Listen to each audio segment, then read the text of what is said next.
Hello everyone and welcome to DC Comics Encyclopedia. My name is Mars Pimentel and you are watching Two Samurais. And today's characters are Amazing Man 1, 2 and 3. And starting with the first one, he had his first appearance in All-Star Squadron issue 23 in July of 1983. His real name is Willian Everett and the status is Hero. Occupation: Olympic athlete having New York City as base of operation. He is 6 feet 1 inch tall and has 185 pounds with brown eyes and black hair. For special powers and abilities, initially Everett was capable of transforming himself into a living, breathing copy of any material that he touched. Later on, his powers were altered and he was able to magnetically attract and repel objects with his hands. His story started with a representation of how difficult it was for a black man to find a job in the early 20th century. Even though he was a gifted athlete, bringing home gold medals from the 1936 Olympic Games in the Nazi Germany, he could not maintain himself and his family as a professional athlete. And for that reason, he had to choose between manual jobs to help and support everybody depending on him. One of those jobs was as a janitor in the laboratory of the Dr. Terry Kurtz. One day this doctor was kidnapped by the Ultramanite and was being forced to build an atomic disintegrator. Will was taken as captive as well and was used as a test subject, which ended up with him becoming a superpower being. As the Amazing Man, he was under the influence of the Ultramanite, who threatened him, saying that if he did not pledge servitude, his parents would be killed. When Will was forced to confront the All-Star Squadron, he realized that it didn't matter the Ultramanite threats because his evil boss was ready to let him die in battle and he would not be present to help his family. And with that, he turns his back to the Ultramanite and starts to help the heroes. And as mentioned before, Will's story was trying to point out racism during those days. So after helping the All-Star Squadron, he felt that he was not ready enough to become a superhero and returned to Detroit. There he found himself in the middle of race riots sparked by a white supremacist organization called the Phantom Empire.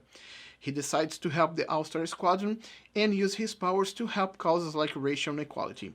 In May of 1942, Amazing Man was accidentally exposed to a powerful electromagnetic radiation from an experimental generation in Project M, which transformed his abilities into magnetic repulsion and attraction. It is not known how long he kept those abilities, since his original powers was passed down to his son and grandsons. As time went on, Everett became more comfortable with his role as superhero, standing tall fight to increase civil rights among the African American community.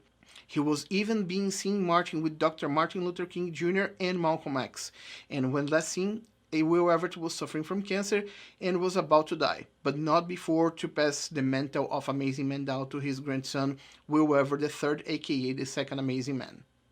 The Second Amazing Man had his first appearance in Justice League of America, 2nd Series, issue 86 in March of 1994. His real name is Willian Everett III and the status is Hero. Occupation: adventurer, having New York City as base of operation.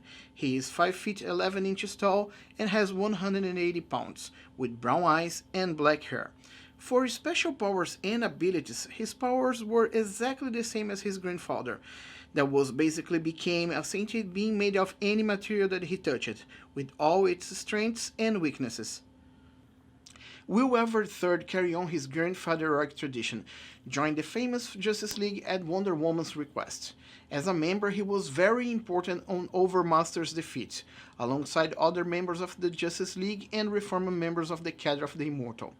Soon after this, Captain Atom, Blue Beetle, Booster Goldster, and Maxman invited him for a second group on the Justice League. And even though Captain Atom named this group Justice League, they became more commonly known as Extreme Justice, due to the extreme nature that they dealt with threats. This team had various adventures until their final mission when they defeated the Legion of Doom created by Insane Brave Wayne Jr. When the original members of the Justice League returned to their posts, almost all other heroes disbanded, and Will joined Crimson Fox's unofficial regrouping on Justice League Europe. In their first and last mission, Will was killed by a supervillainess named Mist, along with the Crimson Fox and the Blue Devil. In Amazing Man's case, Mist tricked him into mimicking glass and then shattered him, and for a time it was thought that he could have survived due to the nature of his powers. However, with the appearance of the Third Amazing Man, this is unlikely. The Third Amazing Man had his first appearance in Justice Society of America, Volume 3, issue 12 on March of 2008. His real name is Marcus Clay and the status is Hero. Occupation, adventurer, have New York City and New Orleans as base of operation. His height and weight are unknown and he has brown eyes and black hair. For special powers and abilities, Marcus Clay has the same powers as his predecessors. However, there are few main differences on him.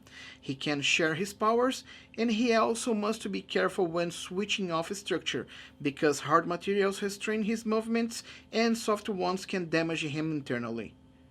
Marcus Clay is the oldest grandson of the original Amazing Man, and when his cousin died in Paris, he adopted the identity of Amazing Man. In the beginning of the Lightning Saga, the Justice Society of America started to expand their membership group. Hawkman recommended Amazing Man, in which he accepts, but since he was concerned with the city and the survivors of the Katrina hurricane, his acceptance coming with the condition that Power Girl and the Superman from Earth 22 should help on the removal of displaced living in the city. In his time with the Justice Society of America, Marcus Clay decided to stand in the side of the god Gog and his herald Magog, when the Justice Society itself was divided in a group that believed that Gog was a good and the other group that wasn't sure about his true motives to help the world. Unfortunately for Marcus Clay, Gog was a parasitic god and was trying to drain the planet. Marcus changed sides again, helping the Justice Society and sent Gog to the Source Wall. After a brief time as an All-Star Squadron member, he returned to New Orleans and started his own superhero group focusing on repairing the city, while he gave the southern US some hope and protection. There is also another Amazing Man appearing in the following events of the Flashpoint in the New 52, but after this story arc, a lot of changes happened, like the fact that the Justice Society was removed from the history of Prime Earth.